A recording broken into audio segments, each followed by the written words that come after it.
Hello and welcome back to another interview. I'm joined with player Alysha Hitchings.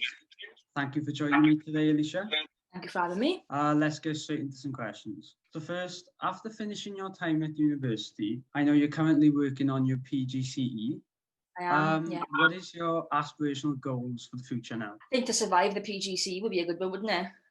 I mean, in this kind of climate that we're in, I think if I can survive a uni course through this time, I can pretty much survive anything. So I'm just hoping to come out the other end of this course fully qualified, get a lot of experience in my belt, grow as a person, as a coach, as a teacher, and then kind of see where that takes me, if I'm honest with you. Any pathways you want to take away from Merthyr with football? I mean, at the moment, I know the pathways up in Merthyr are very coaching based, and I'd love to get involved with that in the future. Maybe when I qualify this year, hopefully fully qualified PE teacher, so I could probably get some experience there, help out with the younger teams, because I know we're looking at getting a youth women's team going soon. I think Ryan's mentioned that to us as well. They want they want an extra pair of hands, helping out, doing a few sessions, welcoming everyone. I'm more than happy to get involved with that. But recreationally, I'm fully committed to playing football professionally. I know that's something I wanted to touch upon. With Ryan wants to introduce more youth teams for the club. How do you think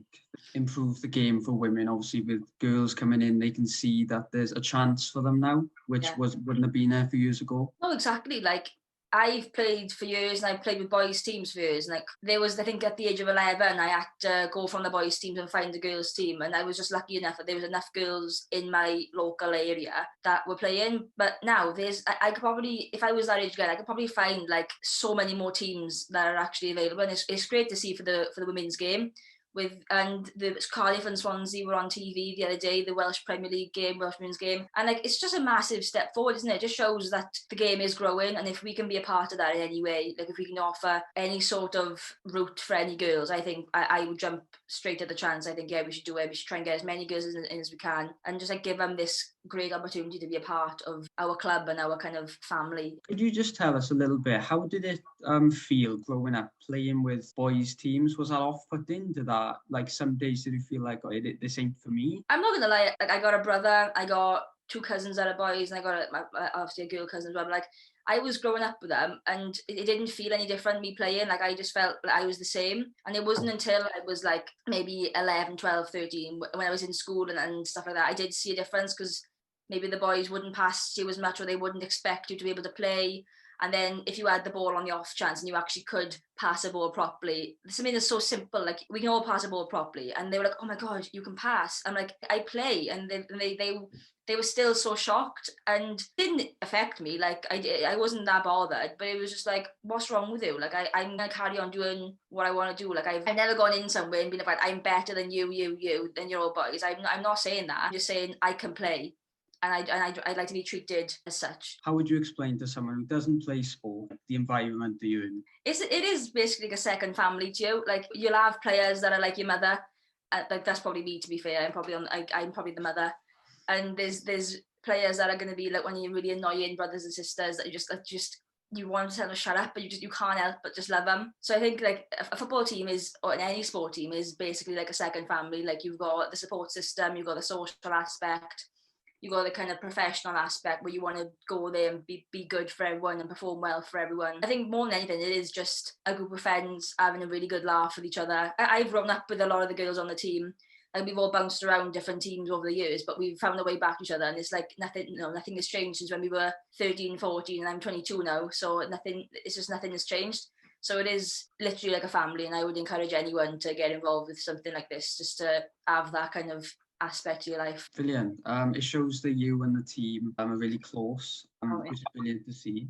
With the new signings coming through, have you spoken to any? I know with training and obviously the games haven't been on, so you might not have been as bond with them as much. Usually when you start a season, you have new players coming in, you can kind of chat to them now and again, break the ice a little bit, and then do the kind of follow them Instagram, follow them on Twitter, and that kind of thing. But this has kind of been well, I don't really know you that well yet, so how do I kind of approach it? I've known of a couple of the girls for a long time. I've never actually spoken to them at all until they come to Merthyr, but I've played against them a few times, so there is that initial kind of knowing of each other, which does help. And then there's a couple of girls then that I had no idea who they were when they came in the door. With the training sessions that we have had, I've made sure that I've made an effort to chat to them. Like, I introduced myself, because I've been there before. I've been the new player on the team numerous times, and I just know it's not nice going somewhere that no one knows you. There's that aspect in your head where you got to prove yourself, and then there's that aspect in the head where, impress everyone. But whenever there's a new player, I do kind of take it upon myself to say hello, calm them down, because I know how daunting it can be. But to be fair, all of the girls that are there anyway, because we are such a close team, we are good at doing that. We don't like to isolate anyone on the side and, oh, she's on the side, she's new, we kind of let her do her own thing. We do try and bring them in as much as possible. Season expectations. Yeah. I know with the pandemic it's obviously altered it a little bit, but the main goal is for promotion. Do you think you guys have it in you to do with this season? 100%. 100%. Like, we were pushing last year, to be fair. I think everyone kind of thought, oh, it's just Merthyr, they'll just kind of get by. But we were pushing definitely top half. I don't think we ever drifted into the lower half of the table, which was great anyway. And we're a young team. We've always been a young team. I think the youngest now is, I think the new girls like 16, 17. There are a lot of youngsters, but I really think we can do it. We've had good cup runs the last couple of years. We've shown that we have got the ability and potential and commitment to get there. And I'd love to push for top and kind of get into that top spot. But there's a lot of good teams in our league. We got obviously Barry, speaks for itself, like an outstanding kind of organisation, great team. Like, girls are lovely. Like, I know a lot of the girls. I've played with a lot of girls myself. Can't knock them really, but I mean, I'd love to go there and contend and be like, we're not going to be here. We pushed aside. We're going to give you a game and we're going to push you all the way for the league. Like, and that is the goal. We all know what we want to do. We're not there just for the sake of it. We are there to push on and do well. So we really do want to prove everyone that we can do it.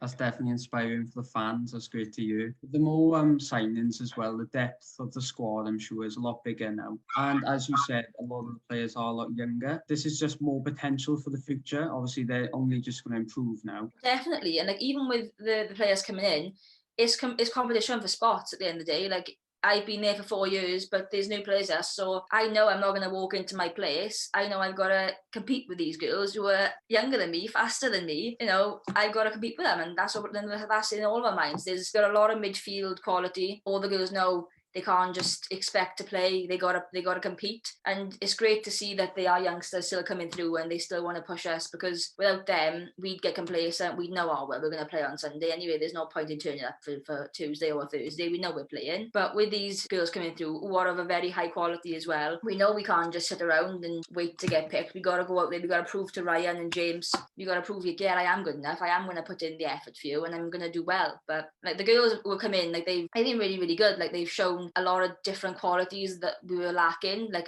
these roles are filling up, which is good. We know that we need someone that could kind of pick a ball up and pick a pass 30-40 yards, and we found that person and we got it. So I mean, the only way is up, really, isn't it? We're gonna keep improving and keep pushing on. Definitely. And obviously, with a bit of competition in the squad, that's nice. It's pushing everyone to their limits. It's great to see, really. The men's season has come to a halt now.